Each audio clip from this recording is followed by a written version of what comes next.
നമ്മുടെ ഈ 2 ദിവസത്തെ യാത്രക്കിടയിൽ, പഠന സന്ദർശന യാത്രക്കിടയിൽ ഏറ്റവും മനോഹരമായി കണ്ട ഫുഡ് പ്രോസസ്സിംഗ് യൂണിറ്റുകളിൽ നമ്മൾ കഴിഞ്ഞ ദിവസം ബിബ്ലീസ് കണ്ടു. ഇന്നത്തെയും വളരെ മനോഹരമായിട്ടുണ്ട്. കണ്ടപ്പോഴൊക്കെ വളരെ ലിമിറ്റഡ് ടൈം, വളരെ കുറച്ച് സമയം കിട്ടിയുള്ളൂ. എന്നാലും വളരെ വ്യക്തമായിട്ട് മനസ്സിലായി നമുക്ക് പറ്റിയ ഭക്ഷണം എവിടെ കിട്ടുമെന്ന് നമുക്ക് വളരെ വ്യക്തമായൊരു ധാരണയുണ്ടായി. അതിന് നമ്മുടെ CDAയെയും KSSനെയും ഈ പരിപാടി ഓർഗനൈസ് ചെയ്ത എല്ലാവരെയും നന്ദി പറയുന്നു. പ്രത്യേകിച്ചും നമ്മുടെ ഈ മാക്സ് മില്ലോ എന്ന ഈ ഫുഡ് പ്രോസസ്സിംഗ് യൂണിറ്റ്, മില്ലറ്റിന്റെ ഫുഡ് പ്രോസസ്സിംഗ് യൂണിറ്റിന് എല്ലാവിധ ഭാവങ്ങളും നേരുന്നു. അഭിനന്ദിക്കുന്നു. കുടുംബത്തെ അഭിനന്ദിക്കുന്നു. രണ്ടുപേരെ അഭിനന്ദിക്കുന്നു. ടൂർ അംഗങ്ങൾ, പ്രിയമുള്ളവരെ, അതുപോലെ തന്നെ ആയന്നൂർ തീരത്തിന്റെ പ്രൊപ്പറേറ്റർ അഖിൽ, പാലാവേൽ ഫാം റിസോർട്ടിന്റെ MD ജോസഫ് ശ്രീ സാർ, സ്നേഹമുള്ളവരെ, മലയോര മേഖലയുടെ കാർഷിക മേഖലയ്ക്ക് ഒരു ഉണർവ് പകരുന്നതിന് വേണ്ടിയിട്ട് അഗ്രി ടൂറിസം പ്രൊമോഷന്റെ ഭാഗമായി നമ്മൾ CDAയും KSSും സംയുക്തമായി ചേർന്ന് 2 ദിവസത്തെ programme, village tour programme arrange ചെയ്ത് ഈ 2 ദിവസവും 32-33 ആളുകൾ സ്ഥിരമായി ഈ എല്ലാ പോയിന്റിലും നമ്മൾ എത്തിച്ചേരാൻ കഴിഞ്ഞു. നമ്മുടെ നാടിനെ അറിയാൻ നമുക്ക് സാധിച്ചു. അതുപോലെ നമ്മുടെ നാടിന്റെ സാധ്യതകൾ പുതിയ സംരംഭകർക്ക് തുറന്നു കൊടുക്കാനും നമ്മുടെ കൂടെ യാത്രയിലുണ്ടായിരുന്ന ആളുകൾക്ക് എങ്ങനെ ഈ ടൂറിസം മേഖലയിൽ പ്രവർത്തിക്കാൻ കഴിയും എന്നതിനെ ഒക്കെ പഠിക്കുന്നതിന് വേണ്ടിയിട്ടാണ് നമ്മൾ ആദ്യപടി എന്ന നിലയിൽ CDA KSS മുൻകൈ എടുത്ത് നടത്തിയ പ്രോഗ്രാം. ഈ പ്രോഗ്രാമിൽ പങ്കെടുത്ത എല്ലാവരെയും ഞാൻ ആദ്യം അനുമോദിക്കുന്നു. അതോടൊപ്പം ഈ പ്രോഗ്രാമിന് എല്ലാവിധ സഹായം ചെയ്തതിന് നന്ദിയോടെ ഓർക്കുന്നു. അപ്പോൾ ആദ്യമായി ഇതിന്റെ അധ്യക്ഷ സ്ഥാനത്തേക്ക് CDAയുടെ KSSന്റെയും ദേശീയ ചെയർമാൻ ശ്രീ TN ജോസ് സ്നേഹപൂർവ്വം ക്ഷണിക്കുന്നു, സ്വാഗതം ചെയ്യുന്നു. നമ്മുടെ ഇന്ന് ഞാനും സെബാസ്റ്റ്യൻ സാറും ജോസ് സാറും കൂടി കാസർഗോഡ് ഡിസ്ട്രിക്ട് ടൂറിസം പ്രൊമോഷൻ കൗൺസിലിന്റെ ഓഫീസിൽ പോയി ജയേഷ് സാറിനെ കണ്ടിരുന്നു, സംസാരിച്ചിരുന്നു. അപ്പൊ നമുക്ക് ടൂറിസം മേഖലയിൽ സംരംഭകരെ സഹായിക്കാനായിട്ട് സംസ്ഥാന സർക്കാരും ടൂറിസം പ്രൊമോഷൻ കൗൺസിലും വളരെ സന്നദ്ധമാണ്. എന്ത് സഹായം വേണമെങ്കിലും ചെയ്തു തരാമെന്ന് സാർ അന്ന് പറഞ്ഞിരുന്നു. നമ്മുടെ ടൂർ പ്രോഗ്രാമിന്റെ ഫ്ലാഗ് ഓഫ് ചെയ്യുന്നതിന് വേണ്ടി സാറ് വരാമെന്ന് പറഞ്ഞിരുന്നു. അപ്പോൾ സാർ ആദ്യം ഒരു സജഷൻ വെച്ചു, അതായത് സർക്കാർ ഉദ്യോഗസ്ഥരെക്കാൾ നല്ലത് ജനപ്രതിനിധികളാണ്, അവരാണല്ലോ നമ്മുടെ കൂടെ ചേർന്ന് നിൽക്കേണ്ടത്. അങ്ങനെയാണ് നമ്മുടെ ഇന്നലെ panchayat president advocate Joseph George Mutholy ഈ പ്രോഗ്രാം ഫ്ലാഗ് ഓഫ് ചെയ്തത്. സമാപന സമ്മേളനത്തിൽ എന്തായാലും സാർ വരുമെന്ന് അറിയിച്ചിരുന്നു. സാർ ഇവിടെ എത്തിച്ചേർന്നിട്ടുണ്ട്. ജിജേഷ് സാറിനെ എല്ലാവരുടെയും പേര് സ്നേഹപൂർവ്വം സ്വാഗതം ചെയ്യുന്നു. ഈ പ്രോഗ്രാം നമ്മൾ മനസ്സിൽ ആഗ്രഹിച്ചു അന്ന് മുതൽ ഇതിന്റെ പുറകിൽ പണിയെടുത്ത് ഇതിനെല്ലാം മാർഗരേഖയും തയ്യാറാക്കിയ നമ്മുടെ ടൂറിന്റെ കോർഡിനേറ്ററും ലീഡറുമായ സെബാസ്റ്റ്യൻ സാറിനെ സ്നേഹപൂർവ്വം സ്വാഗതം ചെയ്യുന്നു. അതുപോലെ തന്നെ നമ്മുടെ ആയന്നൂർ തീരം റൺ ചെയ്യുന്നതും ഇതിന്റെ എല്ലാ കാര്യങ്ങളും ചെയ്യുന്നത് മിസ്റ്റർ തോമസ് ആണ്. തോമസിനെ ഞാനും ഫോണിൽ ബന്ധപ്പെട്ടു തോമസിനെ വിളിച്ചിട്ടുണ്ടെങ്കിൽ പോലും സത്യമായിട്ട് ആദ്യം ആണ് നേരിട്ട് നമ്മൾ കാണുന്നത്. അപ്പൊ ഇതെല്ലാം ഒരു വലിയ വിപണി സാധ്യതയാണ്. നമ്മുടെ ഈ ആയന്നൂർ തീരവും ഈസ്റ്റലേരിയുടെയും മലയോര മേഖലയുടെയും സാധ്യതകളെ നമുക്ക് പുറം ലോകത്ത് അറിയിക്കാൻ വേണ്ടിയിട്ടുള്ള ഒരു ഓപ്പർച്യൂണിറ്റിയാണ്. അതിന് എല്ലാവിധ സംവിധാനങ്ങളും ഞങ്ങളുടെ ഭാഗത്തുനിന്നുണ്ടാവും. അപ്പൊ തോമസിനെ ഈ പ്രോഗ്രാമിൽ സ്നേഹപൂർവ്വം സ്വാഗതം ചെയ്യുന്നു. നടത്തുന്നവരുണ്ട്. അഗ്രികൾച്ചർ നല്ല ഫാമുകൾ 25 ഏക്കർ മുതൽ 10 ഏക്കർ വരെ 5 ഏക്കറൊക്കെ നല്ല ഫാമുകൾ നടത്തി വിജയിച്ചവരാണ്. കൃഷി പരാജയമാണെന്ന് ഒരു വശത്ത് പറയുമ്പോൾ സക്സസ് സ്റ്റോറീസ് ഉള്ളവർ കൂട്ടത്തിലുണ്ട്. എന്നാൽ ഇപ്പോൾ പല തരത്തിലുള്ള രോഗബാധകൾ കൊണ്ട് പ്രശ്നങ്ങൾ നേരിടുന്നവരുണ്ട്. വന്യജീവികളുടെ ശല്യം കൊണ്ട് പ്രശ്നം നേരിടുന്നവരുണ്ട്. അപ്പോൾ ഈ മേഖലയിൽ ഒരു മാറ്റം വരുത്തുക എന്ന ലക്ഷ്യത്തോടു കൂടിയിട്ടാണ് CDAയും കിസാൻ സർവീസ് സൊസൈറ്റിയും കൂടെ ഇങ്ങനൊരു പദ്ധതിയെക്കുറിച്ച് ചിന്തിച്ചത്. കിസാൻ സർവീസ് സൊസൈറ്റി കേരളത്തിൽ 274 പഞ്ചായത്തുകളിൽ പ്രവർത്തിക്കുന്നു. നമുക്ക് 36 യൂണിറ്റുകളുണ്ട്. വയനാട് നമുക്ക് ഏതാണ്ട് 18ഓളം യൂണിറ്റുകളുണ്ട്. ആലപ്പുഴ ചെന്നാലും നമുക്ക് യൂണിറ്റുകളുണ്ട്. ചെന്നാലുമുണ്ട്, ബേക്കൽ ഭാഗത്തേക്ക് പോയാലുണ്ട്. എല്ലാ ടൂറിസ്റ്റ് പ്ലേസുകളിലും കിസാൻ സർവീസ് സൊസൈറ്റിക്ക് യൂണിറ്റ് ഉണ്ട്. ഞാൻ പലപ്പോൾ ഇടുക്കിയിലൊക്കെ ചെല്ലുന്ന സമയത്ത് നമ്മുടെ ഹോം സ്റ്റേകളിലാണ് പോയി താമസിക്കുന്നത്. അപ്പോൾ അവിടെ പോയി ഓരോ ഹോം സ്റ്റേയിൽ താമസിക്കുമ്പോൾ ഞാൻ ചിന്തിച്ചിട്ടുണ്ട്, നമ്മുടെ നാട് എന്തുകൊണ്ട് ഇതിൻ്റെ അടുത്തേക്ക് എത്തുന്നില്ല. അപ്പോൾ നമ്മുടെ നാട്ടിൽ ഇതിനുള്ള സാധ്യത ഉണ്ടെന്നുള്ളത് ഇന്നലെയും ഇന്നുമായിട്ട് ഈ വന്ന നിങ്ങൾക്ക് എല്ലാവർക്കും കണ്ടെത്താൻ സാധിച്ചിട്ടുണ്ട്. കോടമഞ്ഞുള്ള പ്രദേശങ്ങളും നല്ല കാലാവസ്ഥയുള്ള പ്രദേശങ്ങളും നല്ല പ്ലോട്ടുകളും നല്ല അഗ്രികൾച്ചർ ഫാമുകളും ഈ തേജസ്വിനി പുഴയും അതുപോലെ തന്നെ ചൈത്രവാഹിനി പുഴയും 2 പുഴയുടെ സെന്ററിലാണ് മിഷണറി പഞ്ചായത്ത് സ്ഥിതി ചെയ്യുന്നത്. അവിടെ നമുക്ക് ഏറ്റവും വലിയ മല എന്ന് പറയുന്ന കോട്ടഞ്ചേരി മല കിടക്കുന്നു. അതും നമുക്കൊരു വലിയ സാധ്യതയാണ്.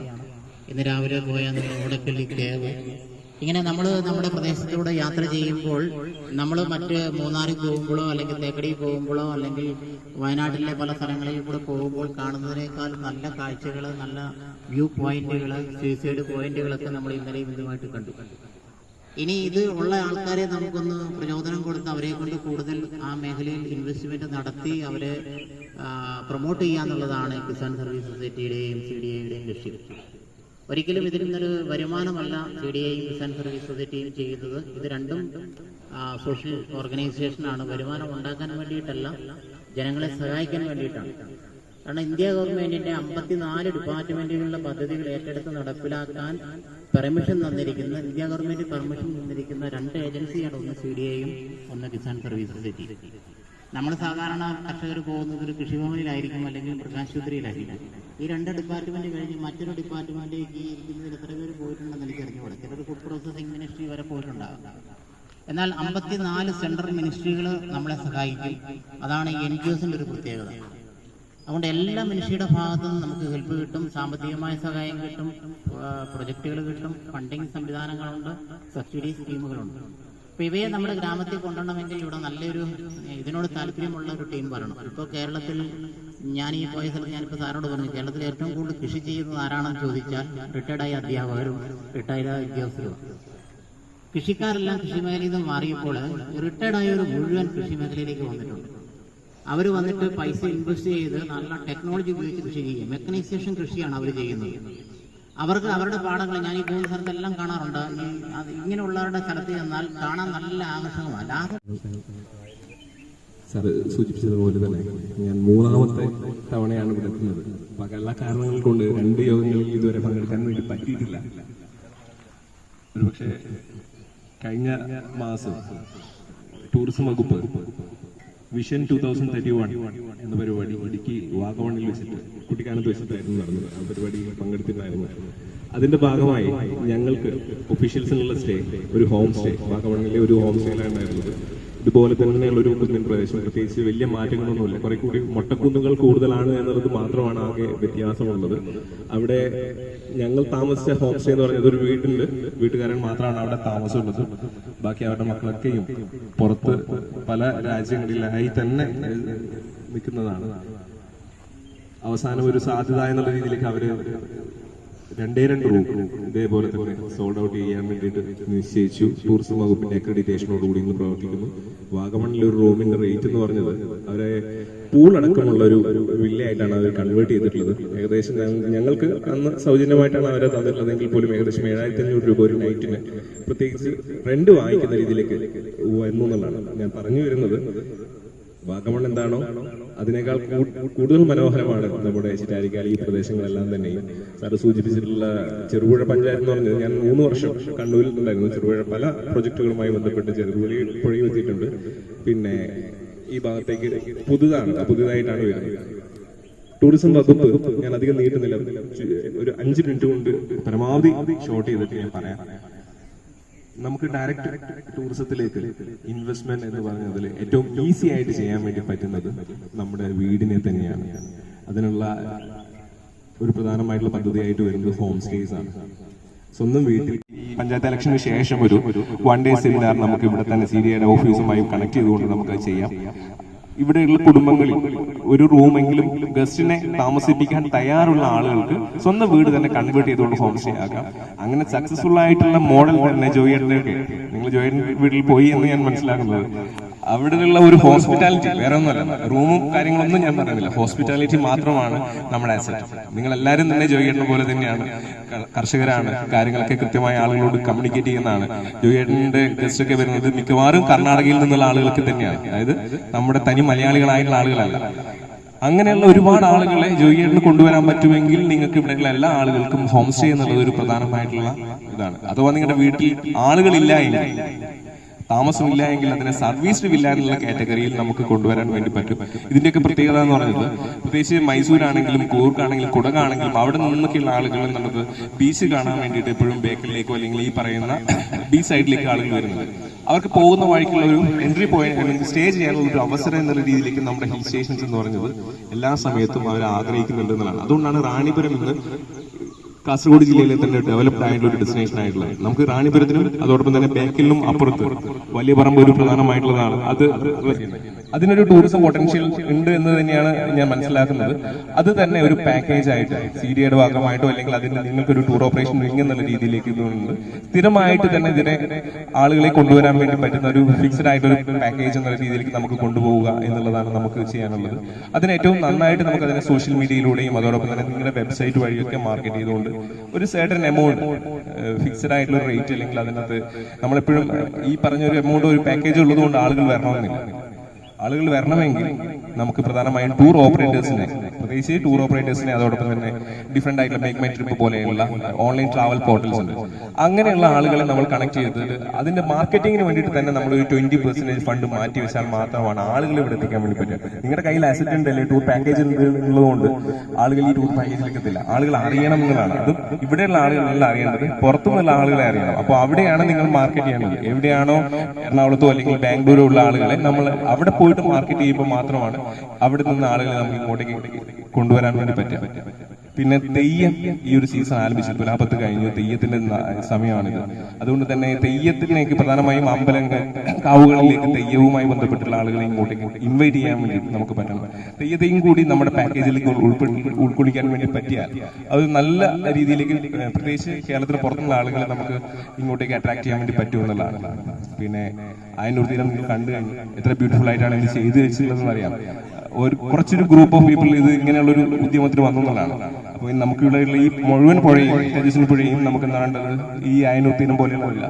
പുതിയ പുതിയ ഐഡിയാസ് നിങ്ങൾക്ക് എന്തൊക്കെയാണോ ചെയ്യാൻ വേണ്ടി പറ്റുന്നത് അത് ചെയ്തുകൊണ്ട് മുന്നോട്ട് പോകുക എന്നുള്ളതാണ്. പ്രത്യേകിച്ച് കയാക്കിങ്ങോ അല്ലെങ്കിൽ ഒരു പെഡൽ ബോട്ടോ നമുക്ക് കൊണ്ടുവരണമെങ്കിൽ വലിയ ബുദ്ധിമുട്ടില്ലാതെ ചെയ്യാൻ വേണ്ടി പറ്റും എന്നുള്ളതാണ്. ഹൗസ് ബോട്ട് അതേപോലെയുള്ള കാര്യങ്ങളാണ് നിങ്ങൾ ചെയ്യാൻ ഉദ്ദേശിക്കുന്നതെങ്കിൽ അതിന് പോർട്ട് വകുപ്പിന്റെ അവസാന വാക്കായി പറയാനുള്ളത് കോൺക്രീറ്റ് ബിൽഡിങ്ങുകൾ പരമാവധി ഒഴിവാക്കിക്കൊണ്ട് സസ്റ്റൈനബിലിറ്റിയെ നമ്മൾ പ്രിസർവ് ചെയ്യുന്ന രീതിയിലേക്ക് നമ്മുടെ ബിൽഡിങ്ങുകൾക്ക് മാറ്റാനായിട്ട് നമ്മൾ ശ്രദ്ധിക്കുക. പ്രത്യേകിച്ച് ബാമ്പു ഒക്കെ ഉള്ളത് ആനുവലി നമുക്ക് അതിന്റെ മെയിൻ്റനൻസ് കോസ്റ്റ് വരികയെങ്കിൽ പോലും നല്ലത് കോൺക്രീറ്റ് ബിൽഡിങ്ങുകളിൽ നിന്ന് മാറി ഒരു പുതിയൊരു സാഹചര്യം സസ്റ്റൈനബിലിറ്റിയെ നമുക്ക് കൊണ്ടുപോകാൻ വേണ്ടി പറ്റുന്ന രീതിയിലേക്കുള്ള ഒരു സാധ്യത കൂടി നമ്മൾ നോക്കുക. അപ്പോൾ അതിനകത്ത് അതിന്റെ വിപണന സാധ്യതയും കൂടുതലായിരിക്കും.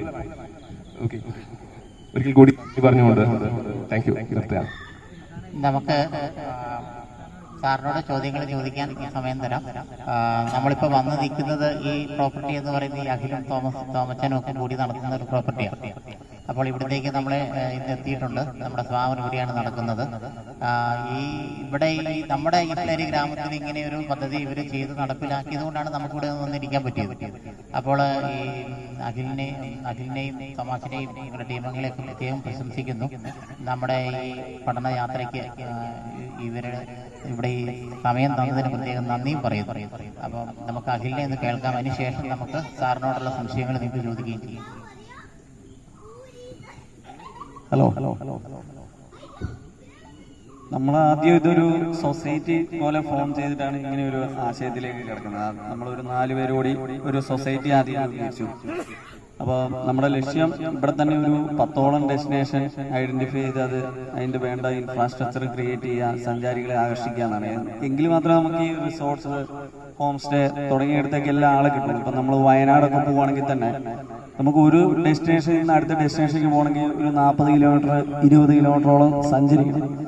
നമ്മളെ സംബന്ധിച്ച് നമുക്കിപ്പോൾ നോക്കുവാണെങ്കിൽ ഇപ്പം തെരുവുമല, പിന്നെ ഈ പറയുന്ന പോലെ ഓടക്കൊല്ലി കേവ്, മീൻതുള്ളി വാട്ടർഫാൾസ്, ഇതെല്ലാം 8 കിലോമീറ്റർ ഡിസ്റ്റൻസിലാണ്. അപ്പൊ സഞ്ചാരികൾക്ക് ഏറ്റവും അനുയോജ്യമായിരിക്കും. ഒരു സ്ഥലത്ത് നിന്ന് വേഗം അടുത്ത സ്ഥലത്തേക്ക് പോകാൻ പറ്റും. അപ്പൊ അങ്ങനെയുള്ള കാര്യങ്ങൾ വെച്ച് നോക്കി കഴിഞ്ഞാൽ നമ്മുടെ ഇവിടെ വളരെ അധികം സാധ്യതകളുണ്ട്. അപ്പം അതിപ്പോ ഞാൻ തന്നെ വിചാരിച്ചു കഴിഞ്ഞാൽ നമുക്ക് ഒരിക്കലും ഈ 10 ഡെസ്റ്റിനേഷൻ ഉണ്ടാക്കാനോ റൺ ചെയ്യാനോ പറ്റില്ല. അപ്പൊ ഇതേപോലെ താല്പര്യമുള്ളവരെല്ലാരും കൂടെ നിന്നാൽ മാത്രമേ നമുക്ക് ഇതുപോലെ ഒരു 10 ഡെസ്റ്റിനേഷൻ, ഇപ്പം നമ്മുടെ ഒരു കൂട്ടായ്മയിൽ നമുക്കൊരു 3 ഡെസ്റ്റിനേഷനാണ് നമുക്ക് ഉണ്ടാക്കാൻ പറ്റിയത്. അതുപോലെ തന്നെ പല സ്ഥലങ്ങൾ ഇവിടെ തന്നെ നമുക്ക് ചുറ്റുമുണ്ട്. അപ്പോൾ ചിലപ്പോൾ അത് പ്രൈവറ്റ് വ്യക്തിയുടെ പ്രോപ്പർട്ടിയിലായിരിക്കും. അത് മറ്റുള്ളവർക്ക് സ്വന്തമായിട്ട് നടത്താൻ പറ്റില്ലെങ്കിൽ ഈ പറഞ്ഞ പോലെ സാറ് പറഞ്ഞ പോലെ മറ്റുള്ളവർക്ക് വേണ്ടി തുറന്നു കൊടുക്കും. അതിലൊരു ബിസിനസ് മൈൻഡ് കാണാതെ നമ്മൾ ചെയ്താലേ അത് നമുക്ക് സക്സസ് ആക്കാൻ പറ്റുള്ളൂ. ഇവിടെ തന്നെ നമ്മൾ തുടങ്ങിയിട്ട് ഇപ്പം 2 വർഷമായുള്ളൂ. ആദ്യം നമ്മൾ വെറും 2 കയാക്കിലാണ് ഇത് തുടങ്ങിയത്. വളരെ പരിമിതിക്കുള്ളിലാണ് തുടങ്ങിയത്. ഇപ്പം ഈ വേലികളെല്ലാം ആണെങ്കിലും നമ്മൾ മുള, കവുങ്ങ് തുടങ്ങിയ എല്ലാം വെച്ചായിരുന്നു ചെയ്തത്. മറ്റ് കയാക്കിംഗ് സെന്ററെ അപേക്ഷിച്ച് വളരെ താഴ്ന്ന ലെവലിൽ തുടങ്ങിയതാണ്. പിന്നെ നമ്മൾ ഇതിന്റെ കൂടെ തന്നെ ഒരു വർഷം മൊത്തം സഞ്ചാരികൾക്ക് വാട്ടർ സ്പോർട്സ് ആക്ടിവിറ്റി കിട്ടാൻ വേണ്ടിയാണ് റാഫ്റ്റിംഗ് കൂടെ തുടങ്ങിയത്. കാരണം എല്ലാ ടൂറിസവും ഈ പറയുന്ന പോലെ മഴക്കാലത്തേക്ക് ഷട്ട് ഡൗൺ ആണ് ചെയ്യാറ്. അപ്പൊ നമുക്ക് അതിൽ നിന്ന് വ്യത്യസ്തമായിട്ട് എന്ത് ചെയ്യാന്ന് ചിന്തിച്ചപ്പോഴാണ് റാഫ്റ്റിംഗ് എന്ന് പറയുന്നത് നമുക്ക് സൗത്ത് ഇന്ത്യയിൽ തന്നെ ഏറ്റവും ലോങ്സ്റ്റ് ആയിട്ട് റാഫ്റ്റിംഗ് നടക്കുന്നത് നമ്മുടെ ചെറുപുഴയാണ്, 12 കിലോമീറ്ററോളം ദൂരം. അപ്പോൾ ആദ്യത്തെ കൊല്ലം നമ്മൾ 2 റാഫ്റ്റിംഗ് തുടങ്ങി. അപ്പൊ നമുക്ക് അത്യാവശ്യം റെസ്പോൺസസ് കിട്ടി. ആ സമയം ഇൻഫ്രാസ്ട്രക്ചറിന്റെ അഭാവം മൂലം അല്ലെങ്കിൽ ഫണ്ടിങ്ങിന്റെ അഭാവം മൂലം വളരെ ലഘുവായിട്ട് തുടങ്ങിയത്. നമ്മൾ നല്ല രീതിയിൽ തുടങ്ങിയപ്പോൾ ഒരുപാട് സഞ്ചാരികൾ, ഏകദേശം ഒരു 2000-ഓളം ബുക്കിംഗ് ആണ് കഴിഞ്ഞ പ്രാവശ്യം നമുക്ക് കിട്ടിയത്. അപ്പൊ ഇതിന് ഒരിക്കലും താഴോട്ട് പോകില്ല. ഈ ടൂറിസം എന്ന് പറയുന്നത് എപ്പോഴും സഞ്ചാരികൾ വന്നുകൊണ്ടേയിരിക്കും. അപ്പൊ എല്ലാവരും അതിലേക്കൊരു കാഴ്ചപ്പാടിലേക്ക് വരണമെന്നാണ് എൻ്റെ അഭ്യർത്ഥന. നമ്മുടെ ടൂറിസം വകുപ്പ് നിലവിൽ സബ്സിഡി നൽകുന്നത് കാരവൻ ടൂറിസവുമായി ബന്ധപ്പെട്ടാണ്, കാരവൻ പോളിസിയുമായി ബന്ധപ്പെട്ടാണ്. നമ്മൾ കാരവൻ നിങ്ങൾക്ക് കാരവൻ പാർക്കായിട്ടോ അല്ലെങ്കിൽ കാരവനായിട്ടോ നിങ്ങൾ തുടങ്ങാൻ ഉദ്ദേശിക്കുന്നുണ്ടെങ്കിൽ ടൂറിസം വകുപ്പിലേക്ക് അതിന്റെ പ്രൊജക്ട് റിപ്പോർട്ട് കൊടുത്തു കഴിഞ്ഞാൽ ടൂറിസം വകുപ്പ്, സംസ്ഥാന സർക്കാരിന്റെ ടൂറിസം വകുപ്പ് അത് മാത്രമാണ് നിലവിലുള്ളത്. പിന്നെ 50 വർഷം പഴക്കമുള്ള പഴയ വീടുകൾ ഗൃഹസ്ഥലി എന്ന് പറഞ്ഞൊരു സ്കീമിൽ അത് റിനോവേറ്റ് ചെയ്തുകൊണ്ട് ടൂറിസ്റ്റുകളെ പാർപ്പിക്കാൻ വേണ്ടിയിട്ട് പ്രൊജക്ട് നിങ്ങൾ കൊടുക്കുകയാണെങ്കിൽ അത് ചെറിയൊരു സബ്സിഡി എന്നുള്ള രീതിയിലേക്കും ചെറിയൊരു ഫണ്ടിങ് എന്നുള്ളത് ഈ 2 പദ്ധതികൾ മാത്രമാണ് ടൂറിസം വകുപ്പ് നിലവിൽ കൊടുക്കുന്നത്. കാരണം വെച്ചാൽ കേരള ടൂറിസം നമുക്ക് ഇതൊരു സൂപ്പർ ബ്രാൻഡാണ്. സൂപ്പർ ബ്രാൻഡായ ഒന്നിന് കൂടുതലായിട്ട് ഇതിനുള്ള ഫണ്ടിങ് ഒന്നും നൽകുന്നില്ല. പ്രൈവറ്റ് സെക്ടറിൽ നിന്നുള്ള ഇതിൽ തന്നെയാണ് വരുന്നത്. പിന്നെ ഈ ഇങ്ങനെയുള്ള കാര്യങ്ങൾക്കൊക്കെ കൃഷി വകുപ്പോ അല്ലെങ്കിൽ ഉള്ള ആളുകൾ ഇത് ചെയ്യുന്നുണ്ടെങ്കിൽ അതിനുള്ള സാധ്യത നമുക്ക് നോക്കേണ്ടതുണ്ട്. പിന്നെ ഗവൺമെന്റിന്റെ ഭാഗമായിട്ട് പറയുകയാണെങ്കിൽ വ്യവസായ വകുപ്പാണ് ഏറ്റവും കൂടുതൽ ഇങ്ങനെയുള്ള കാര്യങ്ങൾക്ക് വേണ്ടിയിട്ട് സബ്സിഡിയും സ്കീമുകളും ഉള്ളത്. അതിൽ തന്നെ കെ ഡിസ്ക് എന്ന് പറഞ്ഞിട്ട് നമുക്ക് നമ്മുടെ ലൈസൻസ് എടുക്കാനാണ് തന്നെ ഇന്ന് 3 വർഷം കൊണ്ട് ജസ്റ്റ് അപ്ലൈ ചെയ്ത് കഴിഞ്ഞാൽ 2 ആഴ്ച കൊണ്ട് തന്നെ നിങ്ങൾക്ക് കംപ്ലീറ്റ്ലി ഏതൊരു പഞ്ചായത്തിലാണെങ്കിലും ഒരു കെ ഡിസ്കിന്റെ ഒരു ഇന്റേൺ ഉണ്ടായിരിക്കും. അവര് വ്യവസായ വകുപ്പിന്റെ കീഴിലുള്ള ഇന്റേൺ ആണ്. അവർ നിങ്ങളുടെ പ്രൊജക്ട് പ്രൊപ്പോസൽ മൊത്തം കേട്ടുകൊണ്ട് അതിന്റെ ലൈസൻസിങ്ങും കാര്യങ്ങളടക്കം നിങ്ങൾക്ക് നേരിട്ട് പറഞ്ഞു തരാൻ വേണ്ടിയിട്ട് അതത് പഞ്ചായത്തുകളിൽ ലോക്കൽ ഗവൺമെന്റുമായി ബന്ധപ്പെട്ടിട്ടുള്ള നിങ്ങളുടെ സംശയം രൂപീകരിക്കുകയും അത് ദൂരീകരിക്കാനും അതോടൊപ്പം തന്നെ ഫിനാൻഷ്യൽ അസിസ്റ്റൻസ് എന്ന് പറഞ്ഞിട്ട് നമുക്ക് സാധാരണഗതിയിൽ ഓരോ ജില്ലയിലും ലീഡ് ബാങ്ക് ഉണ്ട്. ലീഡ് ബാങ്ക് എന്ന് പറയുന്നത് പരമാവധി 9% താഴെ വായ്പ നൽകുന്ന രീതിയിലേക്ക് ഗവൺമെന്റിന്റെ സബ്സിഡി അവർക്ക് ആ തരത്തിലേക്ക് കിട്ടുന്ന രീതിയിലേക്ക് ഒരു സംവിധാനം നിലവിലുണ്ട്. വ്യവസായ വകുപ്പിന് കീഴിൽ ഇങ്ങനെ ഏത് പ്രൊജക്ട് ആണെങ്കിലും ടൂറിസം ആണെങ്കിലും ഏത് പുതിയ പദ്ധതി ആരംഭിക്കുകയാണെങ്കിലും സ്റ്റാർട്ടപ്പുകൾ പ്രത്യേകിച്ച് സ്റ്റാർട്ടപ്പുകൾക്കടക്കം എന്നുള്ളത് ഒരുപാട് സാധ്യതകൾ നമുക്കുണ്ട്. സ്റ്റാർട്ടപ്പ് മിഷനുമായി ബന്ധപ്പെട്ട് നിങ്ങൾക്ക് നല്ല പുതിയ ഐഡിയാസ് ആണ്, ബിസിനസ് ഐഡിയാസ് ആണ് നിങ്ങൾക്കെങ്കിൽ ഏറ്റവും നിങ്ങൾക്ക് സഹായകമാവുന്നത് സ്റ്റാർട്ടപ്പ് മിഷനുമായി ബന്ധപ്പെട്ടാണ്. അതുമായി ബന്ധപ്പെട്ടുള്ള കോൺടാക്ട് നമ്പർ കൂടി ഞാൻ തരാം.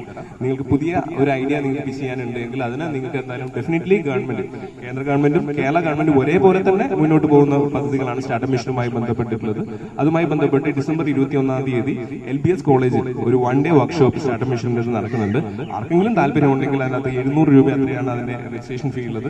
നിങ്ങൾക്ക് നിങ്ങളുടെ ഐഡിയ അവിടെ പ്രസന്റ് ചെയ്യാനുള്ള സാഹചര്യം അടക്കം ഒരുക്കുന്നുണ്ട്. അതോടൊപ്പം തന്നെ സമാന രീതിയിൽ കാര്യങ്ങൾ ചെയ്യാൻ താല്പര്യമുള്ള ആളുകൾക്ക് നിങ്ങളുടെ പ്രൊജക്ട് അവതരിപ്പിക്കാനുള്ള ഒരു സാധ്യതയും കൂടിയുണ്ട്. നമ്മുടെ അത് അൺഎക്സ്പ്ലോർഡ് ആയിട്ടുള്ള ഒരു ഡെസ്റ്റിനേഷനാണ് ചിറ്റാരികൾ. ഈ പറയുന്ന മേഖലകൾ മൊത്തത്തിലുള്ളത് നല്ലൊരു പാക്കേജ് ആയിട്ട് തന്നെ നിങ്ങൾ ഇന്ന് പോയിട്ടുള്ള നല്ലൊരു പാക്കേജ് ആയിട്ട് മാറ്റണം. അത് തന്നെ മാർക്കറ്റ് ചെയ്ത് കൊണ്ടുപോകും. പിന്നെ കൂടുതലായിട്ടുള്ള അക്കോമഡേഷൻ യൂണിറ്റ്സ്, ഹോം സ്റ്റേ ആവാം, സർവീസ് ജോലി ആവാം, റിസോർട്ട്സ് ആവാം, അതൊക്കെയും ഈ ഭാഗത്ത് വരട്ടെ. അങ്ങനെ കൂടുതൽ നമ്പർ ഓഫ് റൂംസ് നമുക്ക് കൂടുതൽ റൂംസ് ഉണ്ടെങ്കിൽ മാത്രമാണ് ഗസ്റ്റുകൾക്ക് നമുക്ക് ധൈര്യത്തിൽ വിളിക്കാൻ വേണ്ടി പറ്റുക. ഒരു 100 പേര് വരുന്ന ഒരു സ്റ്റുഡന്റ് ഗ്രൂപ്പിന് നമുക്ക് ഇവിടെ കൊണ്ടുവന്നിട്ടുണ്ടെങ്കിൽ 100 പേർക്ക് സ്റ്റേ ചെയ്യാനുള്ള സൗകര്യം ഒറ്റ പ്രോപ്പർട്ടിയിൽ കിട്ടുകയാണെങ്കിൽ അത്രയും ഈസിയാണ്. അങ്ങനെയാണെങ്കിൽ നമുക്ക് അങ്ങനെ ആ തരത്തിൽ തന്നെ മാർക്കറ്റ് ചെയ്യാൻ വേണ്ടി പറ്റും. അതുകൊണ്ട് തന്നെ റൂംസിന്റെ എണ്ണം നമുക്ക് എത്രത്തോളം കൂട്ടാൻ വേണ്ടി പറ്റുന്നോ അതാണ് നമ്മുടെ ഡെസ്റ്റിനേഷൻ എന്നുള്ള രീതിയിലേക്ക് ചിറ്റാരിക്കൽ മാറുക എന്നുള്ളത്.